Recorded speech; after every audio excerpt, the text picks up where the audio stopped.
My name is Abigail, and I never thought I would be the one telling this story. Most people expect tales about family to be filled with warmth, messy holidays, and embarrassing childhood stories. Mine isn't. I'm telling it because I need people to understand what it feels like when the people who gave you life decide your life isn't. The day it happened, I was lying in a hospital bed, the stiff sheets scratchy against my skin, the monitor at my side keeping rhythm with my heartbeat. Just hours before, I had imagined my parents' arrival differently. I thought they'd rush in, faces pale with worry, hands reaching for mine, assuring me that we would find a way, that no bill was too high when it came to keeping me alive. That's what I pictured, because that's what parents are supposed to do. Instead, my mother walked in with her usual deliberate grace, heels clicking on the tile floor. She sat down at the foot of my bed, smoothed the skirt of her dress, and looked at me with eyes so calm they felt like ice. My father lingered by the window, scrolling on his phone as if this were just another Tuesday. Caleb, my older brother, leaned against the wall with his arms crossed, wearing the smug half-smile he had perfected since childhood. Then my mother said the sentence that still echoes in my chest. "We already paid for Caleb's tuition. As for your surgery, we can't." For a moment, I thought I must have misheard her. My ears rang, my body tensed, and I blinked rapidly, waiting for her to laugh, to say she was joking, to take it back. But she didn't. She just folded her hands neatly in her lap and repeated herself, slower this time, like she wanted me to absorb every syllable. "We can't cover both. Caleb's future has to come first." The words sliced through me sharper than any scalpel. Outwardly, I nodded, even curled my lips into something that might have looked like a smile. Inside, I felt like I was drowning. My chest tightened as if someone had yanked away my oxygen mask mid-dive. I wanted to scream, to beg, to demand that they see me, not as a burden, not as an afterthought, but as their daughter whose life was hanging by a thread. Instead, I bit down on the inside of my cheek until I tasted blood. The room felt smaller, the walls pressing closer. The fluorescent lights buzzed louder, the disinfectant smell grew sharper, and all I could hear was the steady beep of the monitor measuring the life they had just decided wasn't worth saving. My father still didn't look up. He tapped at his phone, muttered something about checking Caleb's housing deposit. Caleb shifted in his seat, glanced at me briefly, and then went back to asking about meal plans for next semester. My surgery, my survival, wasn't even worth a pause in his conversation. I stared at the crack running across the wall above the curtain rail. It split the paint like a lightning bolt, jagged and unfixable. That was my family in a single image, a fracture no one wanted to acknowledge. I wish I could say this was the first time they had chosen him over me, but it wasn't. When I was 15, my grandmother's necklace, the only heirloom she had left me, disappeared. I found out later my mother had sold it to help Caleb buy his first car.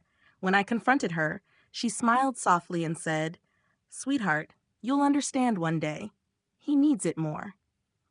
When I was 17 and got accepted into a summer program at a prestigious university, my father told me I didn't need to waste my time. "Girls don't need expensive education. We're saving for Caleb's college," he said flatly. I swallowed the disappointment, convinced myself it didn't matter. Even when I collapsed from exhaustion during my senior year, my mother's only words were, "Don't be dramatic.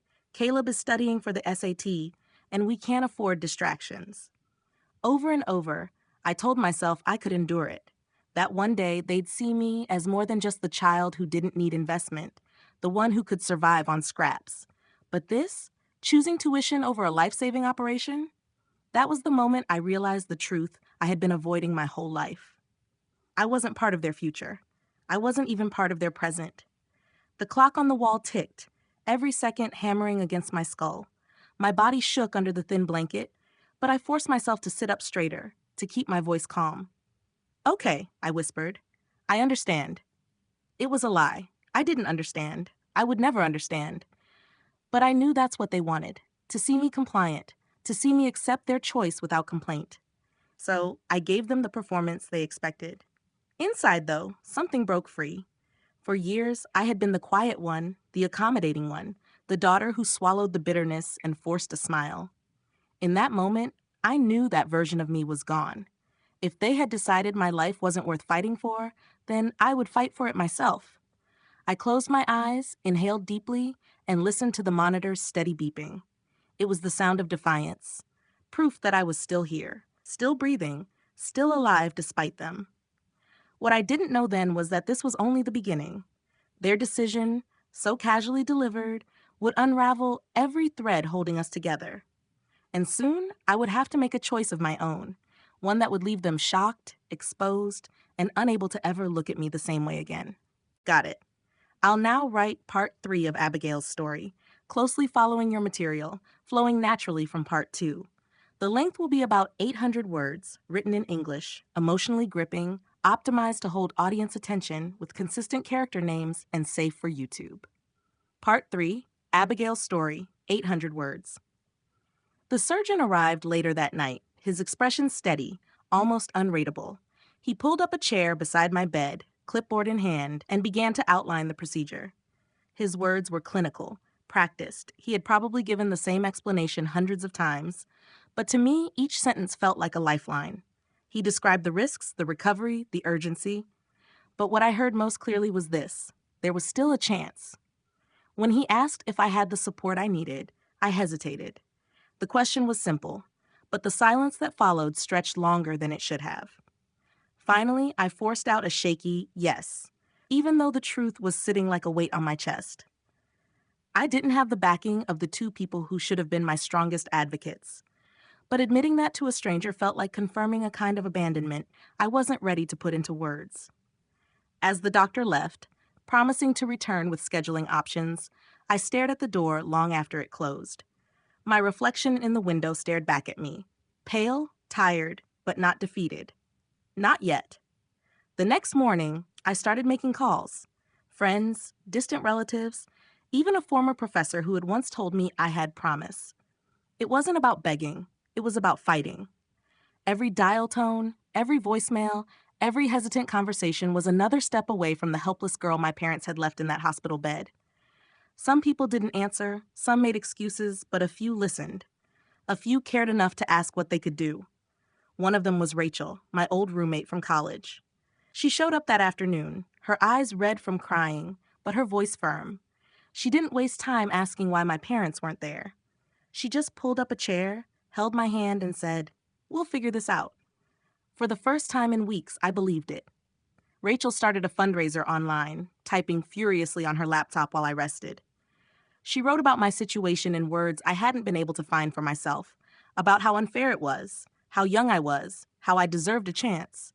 Within hours, strangers began to donate. $10 here, $20 there, a message of encouragement attached to each gift. It wasn't much, not at first, but it was proof that people outside my family saw my life as valuable. That meant everything. Meanwhile, my parents kept their distance. My mother texted once to remind me about Caleb's orientation week. My father sent a brief message, "Hope you're holding up." Neither asked about the surgery, the timeline, or how I was feeling. Their absence became its own kind of answer. At night, the fear would return. I would lie awake, staring at the ceiling tiles, imagining the scalpel, the anesthesia, the long recovery. The thought of not waking up clawed at me. But every time panic threatened to take over, I reminded myself of that online page Rachel had made. The comments from strangers, people I would never meet, telling me to stay strong, telling me that my life mattered. In the silence of the hospital, those words became my anchor. One evening, Rachel read some of them aloud. A woman wrote, "I lost my sister because she couldn't afford the care she needed. Please don't give up." Another said, "You don't know me, but you remind me of my daughter. I want her to grow up in a world where people fight for each other." I closed my eyes, tears sliding down my face, and let their voices replace the ones I had lost. The hospital staff noticed the change in me. The nurses who had once found me quiet and withdrawn now saw me asking questions, making lists, pushing for updates. I wasn't just a patient anymore. I was a fighter with something to prove. Not just to myself, but to the family who had decided I wasn't worth saving. By the end of the week, Rachel had raised enough to cover the first portion of the surgery cost. It wasn't everything, but it was enough to get me on the schedule. When the surgeon confirmed the date, my hands shook so badly I nearly dropped the phone. Relief and terror collided inside me. This was happening.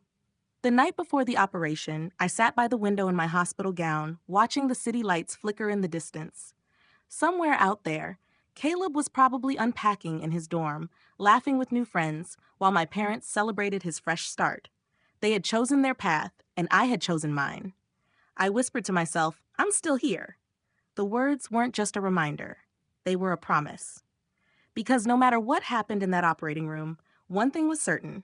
I would no longer measure my worth by the love my family withheld. I had found strength in the unlikeliest of places, within myself and in the kindness of strangers. And deep down, I knew this was only the beginning. The surgery would be a battle, but the real war was proving, once and for all, that I was not disposable, that I had a story worth telling. Word count, Đáp Trăm Dubai. Anh Vinh có muốn tôi viết tiếp part 4 sau ca phẫu thuật để chuyển sang cao trào kết cục bất ngờ khiến gia đình bàng hoàng không? Lying awake in that hospital bed, I couldn't stop replaying the words my mother had spoken. They weren't just sentences. They were echoes of an entire lifetime. The truth was, what happened that day wasn't new.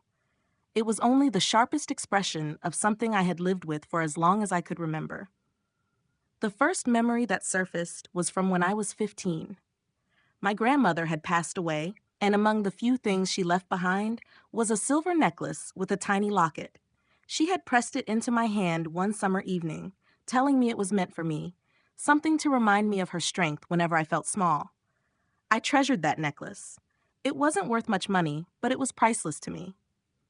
One morning, I went to grab it from my jewelry box and found it gone. At first, I thought I had misplaced it. I turned my room upside down searching. Later that night, I overheard my parents in the kitchen. My mother whispered, "Selling the necklace was the only way we could help Caleb with the down payment for his car. She'll get over it." I remember pressing my back to the hallway wall, my chest tightening, feeling like the air had been punched out of me. When I confronted my mother, she smiled gently, patted my shoulder, and said, "Sweetheart, he needs it more. You'll understand when you're older." I swallowed my protest. I was only 15. What power did I have to argue? At 17, another blow came. I had been accepted into a prestigious summer program at a university 2 states away. It felt like an opportunity that could open doors for me, the kind of chance you dream about when you're ambitious and ready to prove yourself. When I showed my father the acceptance letter, I expected at least a flicker of pride. Instead, he sighed and said, "Abigail, girls don't need expensive programs like that. It's a waste of money. We need to save for Caleb's tuition." That sentence was like a slap I never recovered from. I smiled politely, folded the letter, and tucked it into my drawer. That summer, instead of attending the program, I worked shifts at a diner down the street, while Caleb toured colleges with my parents as if his future was a shared family mission. Even smaller moments cut just as deeply. During my senior year of high school, I collapsed from exhaustion while studying. I hit the kitchen floor, the textbooks scattering around me. My mother stepped over me, glanced briefly, and said, "Don't be dramatic. Caleb is preparing for his SAT. We can't have distractions." She walked away as if I were nothing more than spilled water on the floor. Each of these moments carved away at me. They became the pattern I lived by. Caleb's needs were urgent, mine were negotiable. His struggles were family crises, mine were inconveniences to be minimized. What stung wasn't just the favoritism, it was the quiet expectation that I would never protest. That I would take whatever was left after Caleb's plate had been filled, and I would thank them for it. They expected my silence. They counted on it. In college, I worked 2 part-time jobs just to afford rent and books. I remember coming home one Thanksgiving to find my parents showing Caleb the new laptop they had bought him to make school easier. I glanced at the screen, sleek and new, while I still typed essays on an old hand-me-down computer that overheated every hour. I said nothing. That was the role I had been assigned. The quiet one, the self-sufficient one, the daughter who required nothing. By the time I was in my early 20s, I had learned to expect it. Yet, deep down, I always hoped that if the stakes were ever truly life or death, they would rise to the occasion. That somewhere behind the history of unfairness, the love of a parent would win out. But now, lying in that hospital room, the echoes of every past dismissal crashing down on me, I understood that I had been fooling myself. This wasn't an accident. This wasn't a one-time miscalculation. This was who they were. I remembered Caleb's smirk when my mother gave me the news, the casual way he shifted the conversation back to his dorm room. He didn't even notice the way my hands trembled beneath the blanket, or the way I pressed my lips together to stop them from quivering. He had grown up secure in the knowledge that everything would bend in his favor, that his future was everyone's priority. And maybe, in his mind, it made sense. That was the way it had always been. The realization settled over me like a heavy blanket. My family had never expected me to fight back. They had counted on me to keep playing my role, to quietly accept being second, even when second meant my life. But something inside me shifted that night. It was more than anger, more than sadness. It was a kind of clarity I had never felt before. I knew then that if I wanted to survive, not just the surgery, but life itself, I would have to stop waiting for them to choose me.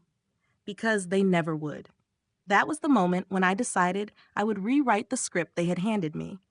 They might have taught me my value was conditional, but I would prove to myself that it wasn't. And while they drifted off to sleep that night, satisfied with their decision, I lay awake with my eyes fixed on the ceiling, a single thought repeating in my head like a drumbeat. This ends here. The silence in the hospital room was unbearable. It wasn't quiet, not really. The monitor kept its steady beeping, the clock ticked with merciless precision, and Caleb hummed faintly under his breath while scrolling through his phone. But the silence between us, between me and the two people who had chosen my brother's tuition over my survival, was suffocating. I felt my pulse quicken, the kind of rapid thumping that makes your throat ache. My hands shook beneath the thin hospital blanket. I could still hear my mother's voice repeating in my head, calm and deliberate, "Caleb's future comes first." For 24 years, I had played the role they assigned me, the quiet daughter who absorbed every slight, every dismissal. But this time, the weight was too heavy to carry. Something inside me snapped. I turned to face them, my body trembling but my voice steady. "So that's it? You've already decided my life is worth less than his tuition check?" The words hung in the air like smoke. My mother blinked, startled by the sharpness in my tone. My father finally set his phone down, his eyes narrowing as if I had just broken some unspoken family rule. Caleb looked up, clearly annoyed that his conversation had been interrupted. "Abigail," my mother began softly, "please don't make this harder than it already is. You know how much we've invested in Caleb. He has a future. I cut her off. The dam had broken. "And I don't? Do you hear yourself? You're saying my brother's dorm room, his textbooks, his meal plan, they're worth more than keeping me alive. Do you even understand how cruel that sounds?" My father's jaw tightened. "Don't raise your voice. We are doing the best we can." "No," I shot back, my voice rising. "You're doing what's easiest. You've been doing it my whole life, choosing him over me every time. The necklace from Grandma, the summer program, the laptop, the countless times you ignored me so he could shine. And now you want me to believe it's okay to let me die because tuition was due?" My mother's eyes filled with tears, but they weren't the kind of tears born of guilt. They were the frustrated tears of someone being challenged, someone who didn't expect to be called out. "You're being dramatic, Abigail. We can't split ourselves in two. You're old enough to figure things out. Caleb needs us now." The laugh that escaped my throat was hollow, bitter. "I'm old enough to figure things out? I am lying in a hospital bed waiting for surgery that will decide whether I live to see another year. And you're telling me to figure it out? You're unbelievable." For the first time in years, I saw Caleb shift uncomfortably. Maybe it was the volume of my voice. Maybe it was the truth he didn't want to hear. Still, he said nothing. He just crossed his arms tighter, as if folding into himself could shield him from the confrontation. The heat in my chest grew hotter, sharper. My breathing came faster. My hands gripped the blanket so tightly the fabric wrinkled beneath my fingers, but I refused to break. I refused to let them silence me this time. "You think this is about money," I said, my voice low but shaking with intensity. "But it's not. It's about value. You've spent my whole life telling me in 1,000 little ways that I am worth less. And now you've said it out loud. You've chosen a degree over a heartbeat. You've chosen him over me. Again. My father's face flushed red. He leaned forward, his voice a growl. Don't you dare accuse us of not loving you. Do you have any idea what people would think if you twisted this story? We've given you everything we could. I stared at him, stunned by the irony. Everything you could? You gave me the scraps. You gave me silence. You gave me second place, every time. If love means choosing me last, then maybe I'd rather go without it. The words shocked even me as they left my lips, but once spoken, I felt lighter. The truth was out. It wasn't buried anymore. The room went still. My mother pressed her hand to her mouth, whispering, "How can you say that?" Caleb looked down at his shoes, pretending to study the floor. I inhaled deeply, steadied myself, and reached for my phone on the bedside table. My fingers trembled, but my decision was clear. I dialed the surgeon's office, and when the nurse answered, I said firmly, "Please schedule the surgery. Bill it under my name. I'll handle the cost."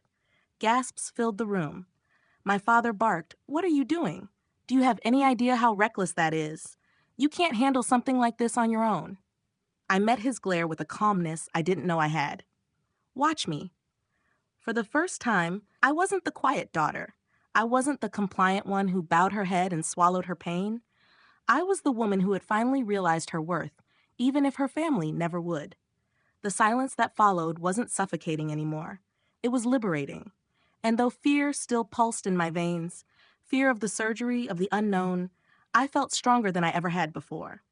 Because at last, I had chosen myself. The moment I hung up the phone with the nurse, the air in the room changed. It felt thicker, charged, like the heavy silence before a storm breaks. My heart hammered in my chest, but this time it wasn't just from fear. It was from resolve. I had taken control, and for the first time in my life, my parents couldn't stop me. My father was the first to react. His voice rose sharp and furious, filling the sterile hospital room. "Abigail, do you have any idea what you've just done? You can't afford this. You'll ruin yourself financially. This isn't how things are supposed to be handled." His hands shook as he spoke. The phone he had been holding moments before now gripped so tightly his knuckles turned white. I stared at him, strangely calm.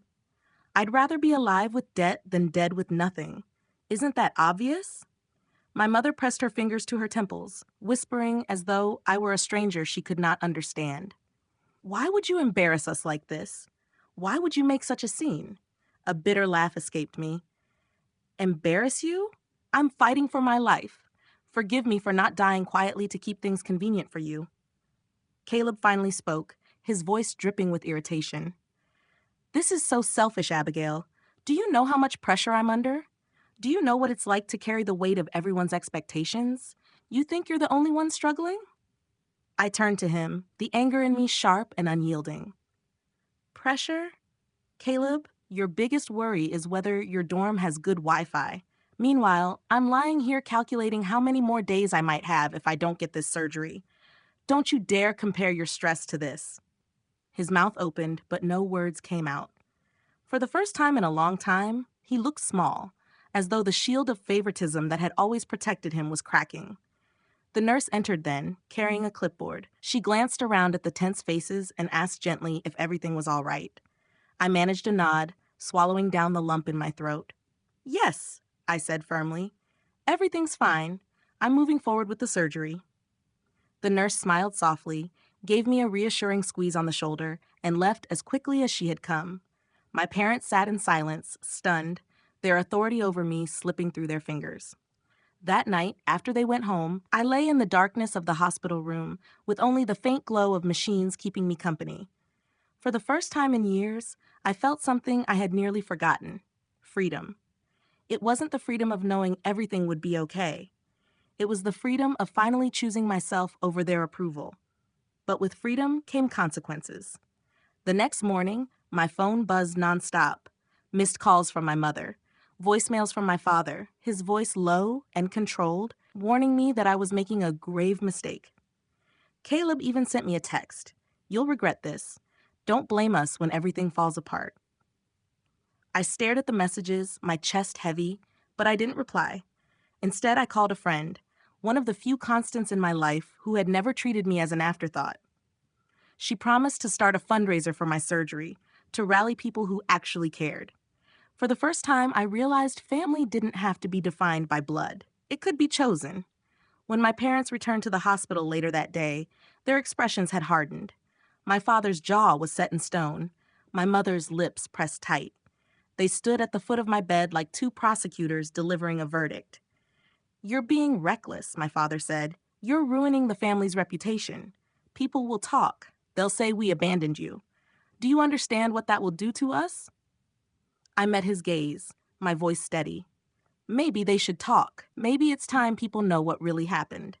If the truth ruins your reputation, then maybe it deserves to be ruined."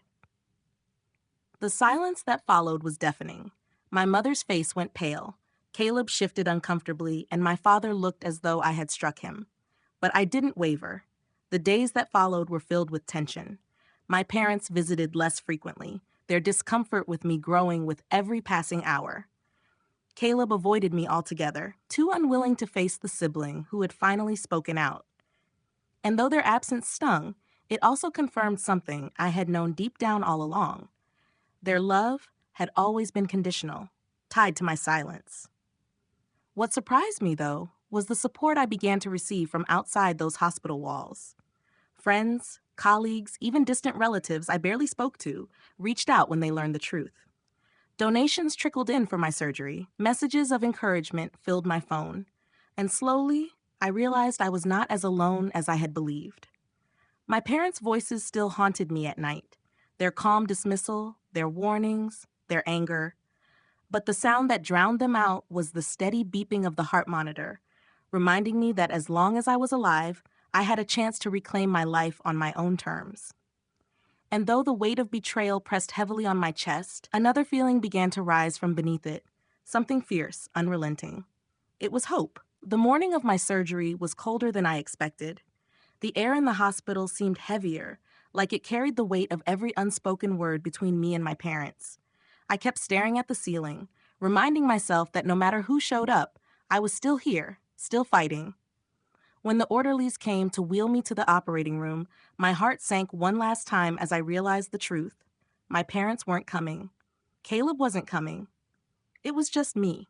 The fluorescent lights above flickered as I was rolled down the corridor, each one passing overhead like checkpoints in a journey I could only make alone. My heart monitor beeped in rhythm with my mantra, "I choose myself. I choose survival." Hours later, I opened my eyes. The world was blurry at first, but then I saw her, my friend. She had stayed through the entire procedure, waiting with patience and faith, her hand already reaching for mine the moment I stirred.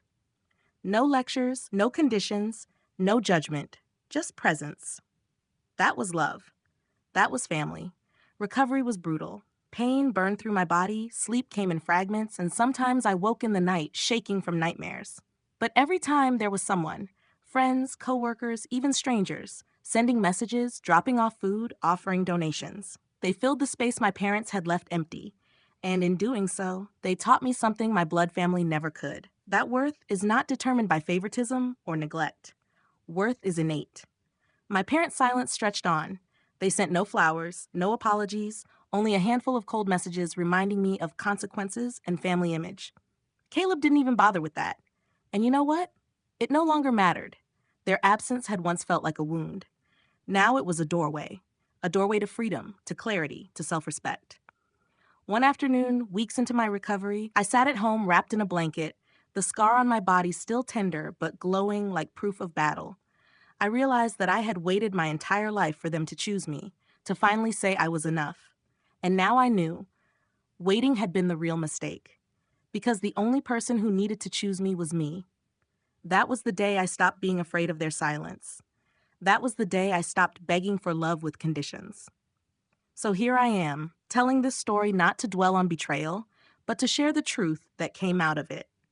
Sometimes the people you expect to protect you will fail. Sometimes they will value something else, money, appearances, another child, over you. But that does not decide your worth. Their blindness does not diminish your light. The real power comes when you stop waiting for them and start standing for yourself. And if you're hearing my voice right now, I need you to ask yourself, how many times have you let someone else's choices define you? How many times have you shrunk yourself just to fit into the space they gave you? Enough. It ends now. You deserve to stand tall in your own story. You deserve to fight for yourself even if no one else fights with you. That is why I share this. Not for pity, not for drama, but for connection. Because if my story has kept you listening this far, maybe it's because you saw a piece of yourself in it. Maybe you've been overlooked, dismissed, or told you don't matter. I'm here to tell you, you do. You always did. And here's my promise. This won't be the last story I tell. There are more truths, more battles, more victories waiting to be spoken out loud. But to make sure you don't miss them, you need to take action right now. Do not just close this video and move on. Subscribe. Subscribe because these stories are lifelines for me, for you, for anyone who's ever been silenced. Subscribe because every time you do, it builds a space where voices like ours are heard, where we're no longer second place in our own lives. Don't just watch. Stand with me. Stand with every person who has ever been told they were not enough.